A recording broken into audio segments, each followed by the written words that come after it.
जय Shri Krishna, Radhe Govind. Welcome back to Kanhamrit. तो आज इस वीडियो में बात करेंगे गंगा दशहरा के बारे में। गंगा दशहरा वो दिन है जिस दिन माता गंगा का इस धरती पर अवतरण हुआ था। भागीरथ जी ने बहुत कठोर तपस्या की थी और उसके बाद वे माता को धरती पर लेकर आए थे। तो इस दिन का बहुत अधिक महत्व होता है। इस बार गंगा दशहरा कब है, इस दिन हमें क्या क्या करना चाहिए, कैसे माँ गंगा की सेवा करनी है, कैसे उनकी पूजा करनी है, क्या आपको इस दिन दान करना है और इस दिन के विशेष महत्व को आज इस वीडियो में हम लोग जानने वाले हैं। वीडियो शुरू करने से पहले अगर आप लोगों ने अभी तक चैनल को सब्सक्राइब नहीं किया है तो सबसे पहले सब्सक्राइब करके बेल आइकन प्रेस कर लीजिए, क्योंकि बहुत सारी इंफॉर्मेटिव वीडियोस आपका वेट कर रही हैं। चलिए इस वीडियो को शुरू करते हैं। देखिए, जैसा मैंने आपको बताया कि भागीरथ जी ने बहुत कठोर तप किया था माता गंगा को इस धरती पर लाने के लिए। माता गंगा को पाप मोचिनी कहा जाता है। हम जितने भी जीव है, हमारे समस्त पापों का नाश माता गंगा करती है। लेकिन माता गंगा का वेग इतना प्रबल था कि जब वे धरती पर आती तो वह बिल्कुल भी रुक ही नहीं पाती। वे स्वर्ग से धरती पर तो आती, लेकिन धरती को फाड़कर वे सीधे पाताल में चली जाती। तब ऐसी स्थिति में फिर भागीरथ जी ने भगवान शिव का बहुत कठोर तप किया और फिर भगवान शिव ने माता गंगा के इस प्रचंड वेग को अपनी जटाओं में धारण किया। इसीलिए गंगा दशहरा वाले दिन भगवान शिव की पूजा का भी बहुत अधिक महत्व होता है। भागीरथ जी के तो हम सब ऋणी हैं, जो वे गंगा मैया को इस धरती पर हम जैसे जीवों के पापों का नाश करने के लिए लेकर आए। सर्वप्रथम तो इस गंगा दशहरा पर हमें माँ गंगा से यही प्रार्थना करनी चाहिए कि जिस तरह से वे हमारे समस्त पापों का नाश करते हैं, इस मलिन चित्त को पवित्र करते हैं, उसी तरह से वे हमें आशीर्वाद दे कि हम भगवान श्री कृष्ण की या जो भी हमारे इष्ट हैं उनकी भक्ति में अग्रसर हो सके। इस बार जो गंगा दशहरा का पावन पर्व है वो 5 जून 2025 को मनाया जाएगा। गंगा दशहरा के दिन हमें माता गंगा में स्नान अवश्य ही करना चाहिए, लेकिन जब हम गंगा स्नान करते हैं तब हमें कुछ सावधानियां रखनी चाहिए। गंगा मैया में कभी भी डायरेक्ट हमें स्नान करने के लिए नहीं चले जाना है। जो भी पादुकाएं वगैरह पहनी है उन्हें थोड़ा दूर पहले उतारिए। स्नान करने से पहले गंगा मैया को प्रणाम कीजिए, उनकी आज्ञा लीजिए, फिर गंगा मैया में धीरे धीरे प्रवेश कीजिए। स्नान करने के लिए हमें ऐसे ही उठकर नहीं चले जाना है, पहले घर पर स्नान कीजिए। घर पर स्नान करने के बाद साफ स्वच्छ कपड़े पहनने के बाद ही गंगा मैया में स्नान करना है। कभी भी बासी कपड़ों के साथ गंगा मैया में हमें प्रवेश नहीं करना चाहिए। स्नान करने के बाद हमें अपने शरीर को पोंछना नहीं चाहिए। जो वस्त्रों से हमारा, क्योंकि पानी टपकता है, उससे हमारे पितृ प्रसन्न होते हैं, वे उस पानी को ग्रहण करते हैं, तो हमें उनसे उनका भाग बिल्कुल भी नहीं छीनना है। तो जैसे गीले वस्त्र में आप निकलते हो उन्हें वैसे ही सूखने दीजिए, खुद को भी मत पोंछिए और वस्त्रों को भी चेंज आप मत कीजिए।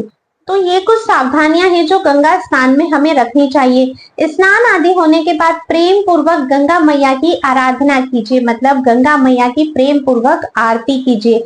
इस दिन देखो दान का भी बहुत अधिक महत्व होता है। कहते हैं 10 के अंक में आपको दान करना चाहिए। जैसे मान लीजिए आप लोग अगर इस दिन पंखा दान कर रहे हो तो 10 पंखे दान कीजिए, 10 तरह के फलों का दान कीजिए, 10 तरह के अनाज का दान कर सकते हो, 10 तरह के जूते चप्पल का दान कर सकते हो। इस दिन दान क्या क्या करना चाहिए, तो देखिए दान में आप इस दिन जल से भरा घड़ा दान कर सकते हो, है ना, छतरी दान कर सकते हो, पंखा दान कर सकते हो, वस्त्र दान कर सकते हो, अन्न दान कर सकते हो, जूते चप्पल दान कर सकते हो, खड़ाऊ दान कर सकते हो। इस तरह की चीजें आपको दान करनी है, क्योंकि गर्मी का मौसम होता है।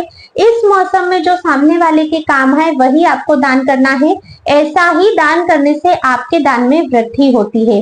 तो आप अगर 10 की संख्या में दान कर सकते हैं तो अति उत्तम है, नहीं तो आप कोई भी 10 चीजों का भी दान कर सकते हो। इससे आपके दान में 10 गुना वृद्धि होती है और उसका जो पुण्य फल है वो भी आपको उतना ही अधिक प्राप्त होता है। अब देखिए, वैसे तो हमें गंगा मैया में ही इस दिन स्नान करना चाहिए, वो भी ब्रह्म मुहूर्त में, पर हर किसी के लिए ये संभव नहीं होता है। हर कोई गंगा मैया के एकदम समीप नहीं रहता है या जा नहीं सकते हैं, तो ऐसे में फिर आप घर पर ही गंगा जल मिश्रित करके स्नान कीजिए, गंगा मैया का आवाहन कीजिए, उनसे क्षमा याचना कीजिए कि आप उन तक नहीं पहुंच पाए हैं। तो वे ही आपके पास आए और इस गंगा दशहरा पर आपको पवित्र कर सके। तो देखिए, आपको गंगा जल सबसे पहले पानी में डालना है, मतलब बाल्टी से अगर जैसे हम लोग नहाते हैं तो बाल्टी में सबसे पहले गंगा जल डालना है, उसके बाद आपको साधारण जल भरना है। काफी सारे लोग पहले से बाल्टी भर लेते हैं और ऊपर से गंगा जल डालते हैं, ये विधि सही नहीं है। तो पहले आप लोग गंगा जल डालिए, उसके बाद ही आप लोगों को साधारण जल मिश्रित करना है। और जैसे घर पर हो तो फिर गंगा मैया की पूजा भी कैसे करोगे, तो जो गंगा जल आपके पास है उन्हीं की आपको पूजा करनी है।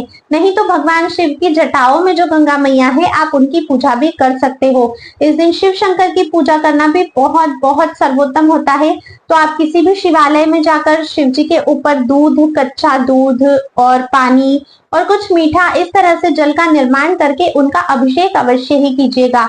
भगवान शिव को भी हमें बहुत बहुत धन्यवाद करना चाहिए कि गंगा मैया को उन्होंने अपनी जटाओं में धारण किया, जिस कारण से इस धरती माता पर गंगा मैया जो है वो स्थिर हो सकी और आज गंगा मैया हम सभी पापियों को तार रही है, वरना ये कुछ भी संभव नहीं था और आज पता नहीं इस धरती पर कितने ही पाप और अधर्म बढ़ते जाते। तो गंगा मैया के इस अवतरण दिवस को बहुत ही प्रेम और भक्ति भाव से हम लोगों को मनाना है। इस दिन हमें गंगा जी में दीपदान भी अवश्य ही करना चाहिए। अगर आप गंगा जी जा सकते हैं तो जरूर वहां जाकर दीपदान कीजिए, नहीं तो घर पर ही आप लोग एक बड़ी थाल ले सकते हैं, उसमें आप थोड़ा सा गंगा जल डालिए, फिर उसमें साधारण जल डालिए, उसके बाद कुमकुम, हल्दी, चावल इन सभी चीजों से पूजन कीजिए, थोड़े से पुष्प अर्पित कीजिए।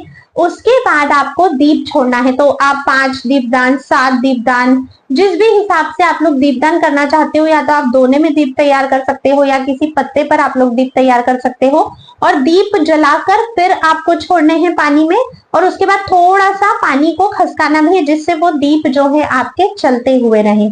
ठीक है, और गंगा मैया से क्षमा याचना जरूर कीजिएगा कि आप उन तक नहीं पहुंच सकते हैं, तो ये दीपदान वो आपके घर से ही स्वीकार करे। इस तरह से गंगा जी में हमें दीपदान भी अवश्य ही करना चाहिए। गंगा दशहरा पर माता गंगा के अवतरण की कथा भी हमें सुननी चाहिए। आप श्रीमद् भागवत जी से भी सुन सकते हैं, आप ऑनलाइन भी इसका श्रवण कर सकते हैं। ठीक है, शाम के समय भी माता गंगा की आरती हमें इस दिन करनी है, तो संध्या के समय में भी अगर गंगा जी जा सकते हैं तो वहां पर आरती करनी है, नहीं तो फिर अपने घर पर ही आप शाम के समय भी जो गंगा जल आपके पास उपलब्ध है वहीं पर आपको आरती करनी चाहिए। कहते हैं अगर इस दिन गंगा जी में कोई स्नान करता है तो उसे 10 पापों से मुक्ति मिल जाती है। तो आप भी कोशिश करिएगा, अगर आप गंगा जी तक जा सकते हैं, नहीं तो घर पर ही उनसे क्षमा मांगकर उनका आवाहन कर गंगा जल मिश्रित करके जरूर स्नान कीजिए। लेकिन ये स्नान सूर्योदय के बाद नहीं करना है, घर पर आप करते हैं तो। बाहर गंगा जी जा रहे हैं तो फिर तो आप पूरे दिन में कभी भी कर सकते हैं, पर घर पर अगर करते हैं तो सूर्य उदय होने से पहले ही आपको स्नान करना है ब्रह्म मुहूर्त में। उसके बाद आपको सूर्य देव को इस दिन अर्घ भी अवश्य ही देना है। इस तरह से हमें गंगा दशहरा का ये पावन पर्व मनाना है और बिल्कुल मत भूलिएगा माता गंगा से ये प्रार्थना करने की कि वे भगवान श्री कृष्ण के चरण कमलों की शुद्ध भक्ति हम सभी को प्रदान करें। आप सभी को श्री गंगा दशहरा की अनंत और अनंत शुभकामनाएं। अगर आप लोग कुछ भी मुझसे पूछना चाहते हैं तो आप कमेंट कर सकते हैं। वीडियो पसंद आया है तो लाइक और शेयर अवश्य ही करिएगा। अब मैं आप सभी से मिलती हूँ नेक्स्ट वीडियो में, तब तक के लिए राधे राधे।